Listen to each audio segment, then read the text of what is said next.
বর্তমান বাংলার রাজ্য রাজনীতিতে যে মসজিদ থেকে মাইক খোলাকে নিয়ে যে কন্ট্রোভার্সি তৈরি হয়েছে, জাতীয় উন্নয়ন পার্টি জেইউপির পক্ষ থেকে ভাইজান সৈয়দ রুহুল আমিন সাহেবের নির্দেশে আজকে আমরা প্রতিনিধিমূলকভাবে অ্যাডিশনাল এসপির সঙ্গে আমরা বৈঠক করি। যদিও বৈঠকটা এসপি সাহেবের সঙ্গে হওয়ার কথা ছিল, তিনি কাজে ব্যস্ত থাকায় নন্দীগ্রামে আমরা প্রায় 1 ঘন্টা ধরে অ্যাডিশনাল এসপির সঙ্গে বৈঠক সারি এবং সেখানে এই যে মসজিদের কম্পার্টমেন্টালে যে মাইক আজানের জন্য সেটাকে বিভিন্ন পুলিশ আধিকারিকেরা হুমকি চুমকি ভয় দেখিয়ে এই যে খোলানোর যে একটা আতঙ্ক বা ওভারঅল সংবাদ মাধ্যম গদি মিডিয়াদের একটা ভুল প্রচারে যেরকম একটা হিন্দু মুসলমান বিভাজন রাজনীতি একটা সাম্প্রদায়িক গণ্ডগোলে তৈরি হতে যাচ্ছে, সেখানে জাতীয় উন্নয়ন পার্টির পক্ষ থেকে আজকে আমরা আমাদের প্রতিনিধি টিম নিয়ে সব বৈঠক করে আজকে একটা ফলপ্রসূ আমরা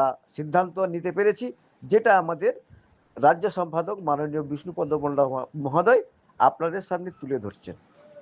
বৈঠক করার জন্য এসেছিলাম, কিন্তু এসপি সাহেব নন্দীগ্রামে বিশেষ কাজের জন্য না থাকার ফলে এখানে অ্যাডিশনাল এসপি সাহেব সঙ্গে আমরা আলোচনায় বসি।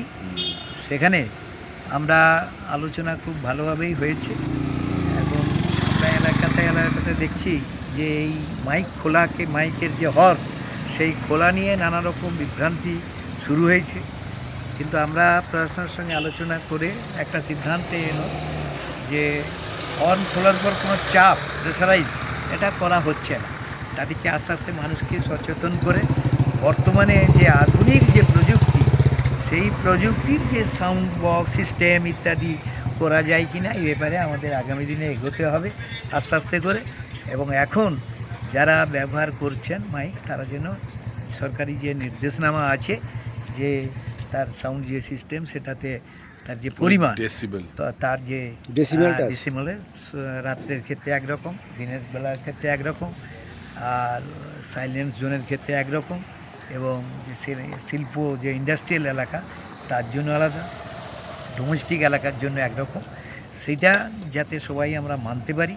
দেখা যাচ্ছে যে কোনো জায়গাতে এটা মানা হচ্ছে না, সেই জন্যেই প্রশাসন গিয়ে তাদেরকে বুঝিয়ে এবং তারাই স্বতঃস্ফূর্তভাবে তারা এই হর্নগুলো খুলেছে। আমরা একটা যে তথ্য পেলাম তাতে করে 149টা যে মন্দির সেখান থেকে 198টা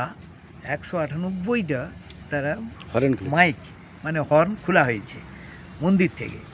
আবার মসজিদে সেরকম 104টা মসজিদ থেকে 254টা হর্ন খোলা হয়েছে। সুতরাং এখানে কোনো যে দেখে যেভাবে রাজনৈতিকও একটা প্রভাকাণ্ড চলছে সেটা ঠিক নয়। সব ক্ষেত্রেই যেটা আমাদের পলিউশন, সেই পরিবেশ দূষণ যাতে না হয় সেই দিকেই তাকিয়ে প্রশাসন করছে। আমাদেরকে সহযোগিতা করার কথা সর্বতই বলেছে, কোথাও কোনো প্রেসারাইজ হবে না। আশা করছি আস্তে আস্তে করে এটাকে একটা ভালো জায়গায় পরিবেশ যাতে বজায় থাকে সেটা